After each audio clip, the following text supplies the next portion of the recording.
Today we're going to be discussing the 3 buckets of money to take income and plan for taxes in retirement. So where is the most efficient place and where can you consider taking money from as it pertains to taxes in retirement? So the 3 buckets, I'll draw them out for you here, are taxable, tax-deferred, and tax-free. These are the 3 places that we can ultimately take money from when we're planning for retirement. Now, ultimately, they each have their different variable, and we want to use all 3 to our advantage in different situations. The mistake a lot of people make is there's a lot of people on the internet today that just tell you that, oh my gosh, you should have all of your money in a tax-free environment. Well, that is great, and it's utopian to think, oh my gosh, I'll have all my money, it'll never be taxed. It's hard to get there tax efficiently where mathematically it makes sense long term. Ultimately, what we find is situationally, it makes sense to take money from one of these 3 buckets depending on your circumstance. So we'll start from left to right. So the taxable bucket is things like your CDs or a brokerage account. Okay. So why is it called a taxable account? So a CD, like if you're a retiree who has a couple $100,000 in CDs and you're earning, let's say 3-4% interest, that interest at the end of the year, you get a 1099 tax statement because it now gets reported as taxable ordinary income on your tax return. And so a lot of times CDs in particular become very inefficient if they're in what we call a taxable environment, because you get that 3-4% and it's conservative, but when you subtract taxes away from it, it eats away at your rate of return on what you could be getting on your money. How does it work in a brokerage account? If you have stocks, index funds, whatever that you hold inside of the brokerage account, if you hold it for a long period of time, let's say you invest $1 and it becomes $10, well, now you have what's called a capital gain on the difference between the $1 and the $10. And so what you want to plan accordingly is saying, okay, if I'm going to go take money from this in the future, if my capital gain rate is going to put me at a 15% capital gain tax, does it make sense to buy or sell or hold these assets inside of a taxable account? What is the best decision? Do I buy, sell, hold? What do I do based on what tax rates? If you're in a higher income, the capital gain rate could be higher than 15%. Now, here's the thing that doesn't get talked about. If we plan these other areas accordingly, sometimes people get really scared of capital gains, and we educate them that, hey, you actually don't have a capital gain risk, because if you're under a certain income limit, you're actually at a 0% capital gain rate. So you actually don't even have capital gains if you go sell stock at a value.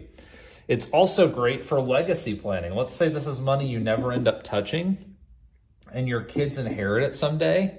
And let's say that $10,000 of stock becomes worth $200,000 and you would have a huge gain and you would have capital gains taxes. When you pass away out of this taxable bucket, if it goes to the next generation, they're going to get what's called a step up in basis. So the step up in basis now says, hey, they get to inherit it at a new stepped up value. The $200,000 becomes their floor. So if they then go sell it at $200,000 in value, they really have 0 tax consequence for selling out of the taxable bucket. So the taxable bucket, we want to be efficient. If we have low interest earning cash that shows up as ordinary income, that can be a very inefficient way to plan the taxable bucket. But depending on circumstance, the taxable bucket can be a great way to either take money for emergencies or different things if you're at a lower capital gain rate, or if it becomes a legacy plan, you want to pass money on to the next generation, it can be an effective way for them to inherit money at a stepped up value on those taxable assets. So that is how the taxable bucket works. Tax deferred is things like a 401k or an IRA or a traditional IRA. So these are assets that you funded it and you got a tax deduction when you put it in. It has grown tax deferred, so it hasn't been getting taxed along the way. And when you go to take it out, now the government says, hey, we're going to get a percentage. We're now going to collect our taxes on the back end of taking this money out. And so tax deferred money, you ultimately have a business partnership with the IRS where they're going to get their cut on the back end of whatever you take out. If you do not touch this money, depending on your age, you're going to run into what's called an RMD, a required minimum distribution. We're at 73 or 75. The government's going to make you take a certain amount of income so that way they can tax you. There's a factor based on your age. And so whatever you leave in a tax-deferred, taxable environment, eventually you're going to have to take a percentage as income to pay taxes unless you do Roth conversions and other strategies, charitable giving. And so the tax-deferred bucket at the end of the day can become very inefficient if you keep too much money in a taxable, tax-deferred environment. Here's the thing that nobody really talks about though, is it's okay to have some money here because we all have what's called a standard deduction that we get. And so what you're able to do is keep a certain amount of money in this tax deferred bucket that when you get to retirement someday, that even if you have a required minimum distribution, you can use your standard deduction, which will negate the tax obligation associated with it. Or let's say your RMD is $15,000 a year, but you're already giving $20,000 a year to a nonprofit or a church. Well, you don't really have a tax consequence at that point because you can then use these assets to meet your RMD requirement and not have a tax at the same time. So just depending on your situation and circumstance, it's not all doom and gloom. If we keep the right amount of money in a tax deferred environment, we will have very minimal tax exposure at the end of the day. The last bucket of money is what we call, Roth money, tax-free money. It could be HSA money. It could be life insurance, municipal bonds. Tax-free money is somewhere that you've in theory paid a tax up front, or in the case of an HSA, you get a tax deduction up front, it grows tax deferred, and as long as you use it for qualified health expenditures, it's tax-free on the back end. But like Roth IRAs and life insurance, you're funding it with money that's already been taxed. It grows tax-free, and then when you go to take the money out, if you do it properly, you'll take the money and distribute it tax-free. You can also do things that are called, moving money, paying the taxes early once you reach 59.5, and doing a Roth conversion to get the money into a tax-free environment. So that's an option you have. If some of my previous videos, I talk about the pros and cons, the factors that go into make sure that that's the right decision. So you can interchangeably move these dollars around different buckets depending on your planning and your situation to make sure that it's appropriate for you.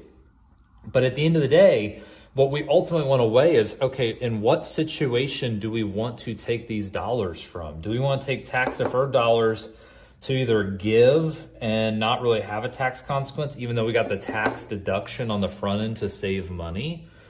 Do we fill up our standard deductions? So once again, we got a tax deduction and we don't have a lot of tax consequence here. So we can maintain it to leverage for our tax favorability, to leverage the tax deferred bucket. We can look at taxable dollars as a way to get money at a lower tax rate than ordinary income potentially, or at a 0% income tax if we have no capital gain rate.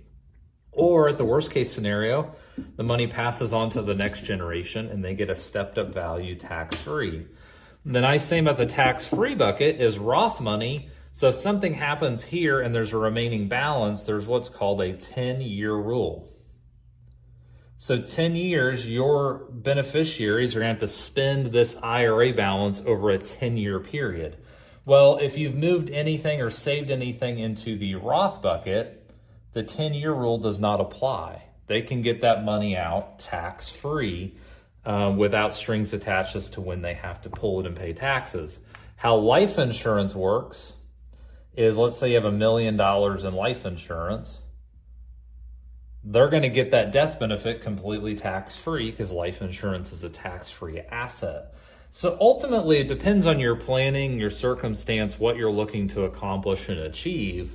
But ideally, when we're working and looking at a client's financial situation and planning for retirement, we actually want to fully optimize all three. It's not one size fits all. Some people have more taxable money, some people have more tax-free money, some people start with more tax-deferred money, and we have to diversify where we hold the money to optimize for taxes.